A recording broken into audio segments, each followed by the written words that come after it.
How old are they now? 19 and 17. And what are they up to? Are they following in your high-heeled footsteps? He's had dancers, supermodels, and actresses. The kind of fleeting romances that burnt hot and disappeared by morning. Slash didn't just play guitar like a rock god. He lived like one too. Fast, loud, unapologetically welled. Women came and went like anchors. Each one more glamorous than the last. But now at 59, with the chaos mostly behind him, the top hat-wearing legend has dropped a confession no one was expecting. After decades of headlines, heartbreaks, and backstage whispers, Slash has finally revealed who the real love of his life was. And it wasn't any of the women splashed across magazine covers. Chapter 2: Childhood. Slash's difficult childhood. Before the fame, the women, and the wild nights on Sunset Strip, Saul Hudson was just a restless kid from London with a chip on his shoulder and nowhere to put it. Born on July 23, 1965 in Hampstead, he spent his early years in the quiet suburb of Blouron-Stoke-on-Trent, far from the chaos his life would eventually become. But the silence wouldn't last.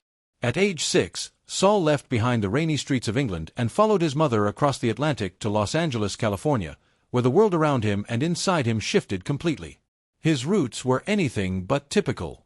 His mother, Ola J. Hudson, an African-American fashion designer and costumier, dressed legends like David Bowie. His father, Anthony Hudson, an English artist, moved in music circles as well, designing album covers for stars. Slash, as he'd later be known, came from two very different worlds, black and British, and he knew it. He once reflected on the irony of being both.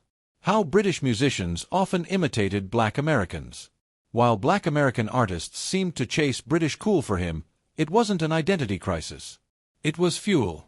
While his mother chased careers and contracts in L.A., young Saul bounced around.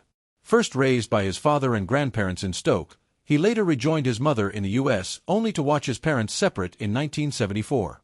The fallout made him a self-described problem child, a title he earned honestly. He lived with his mother, but often stayed with his maternal grandmother when his mom's work took her on the road. Those early years in L.A. meant more than just school and survival. They also introduced him to a world buzzing with celebrities, tagging along with his mom to fittings and backstage moments. He caught glimpses of the rock world before he ever picked up a guitar. And it was around then that Saul became Slash. The nickname came from actor Seymour Cassel, who said the boy was always zipping from one place to another, a kid in constant motion. It stuck, and so did the energy. But the moment everything changed wasn't a glamorous red carpet event. It happened in a girl's bedroom when he was 14. He had one goal, to finally get with this older girl he'd been chasing for a while. They smoked pot, turned on Aerosmith's rocks, and something unexpected happened. The guitar hit him harder than the pot or the girl ever could. He didn't even bother hooking up. He rode his bike back to his grandmother's house in a daze, knowing that he'd just discovered the thing that would define him, music. That album didn't just play in the background. It rewired his brain. In that moment, Saul Hudson didn't just want to be someone, he wanted to shred. In 1979, riding the high of his new obsession, he decided to form a band with his friend Steven Adler. The band never really got off the ground, but the idea stuck. Adler had already called dibs on lead guitar. So, Slash, still just Saul, picked up a bass instead. That plan didn't last long. One lesson at Fairfax Music School changed it all. When he heard his teacher, Robert Woollen, play the Rolling Stones' Brown Sugar and a Cream tune on guitar, the sound lit something up inside him. It was raw, electric, and totally untouchable. Saul instantly knew he was supposed to be a guitarist.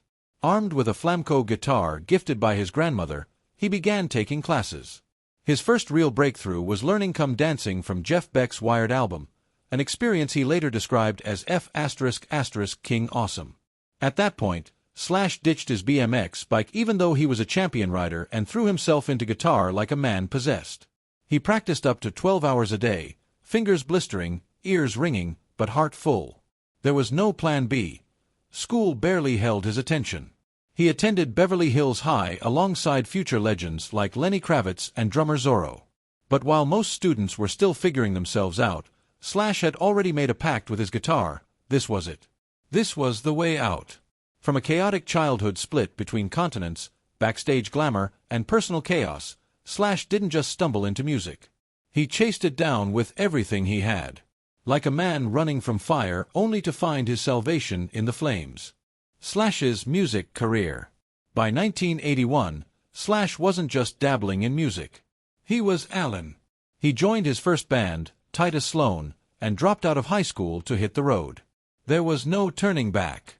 For the next 4 years, he was a fixture in LA's gritty, glam-fueled rock scene, bouncing between bands, chasing the next big thing. One of those bands was Hollywood Rose, a wild and unstable mix of raw talent and chaos. Featuring 2 names that would soon become legendary, Axl Rose and Izzy Stradlin, Hollywood Rose didn't last long, but the chemistry between the 3 was undeniable. So when Rose and Stradlin formed a new group in 1985, they called up Slash. And just like that, Guns N' Roses was born. Alongside bassist Duff McKagan and drummer Steven Adler, the band began hammering out the songs that would soon make them global icons. Sweet Child of Mine, Paradise City, and Welcome to the Jungle. It wasn't just music. They were scripting the gospel of a generation. Loud, dangerous, and irresistibly reckless.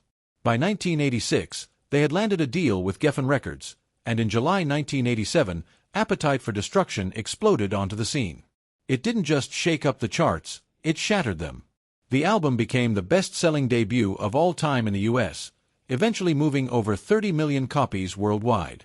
Slash's blistering guitar solos became the soundtrack to Teenage Rebellion, bedroom air guitar sessions, and strip club soundtracks across the globe. But the success came with a price. Behind the scenes, things were spiraling. Drugs weren't just part of the lifestyle, they were the lifestyle. Heroin, in particular, became a silent band member. By 1989, things had gotten so bad that during a Rolling Stones show where they were the opening act, Axl Rose threatened right on stage to quit the band if his bandmates didn't get clean.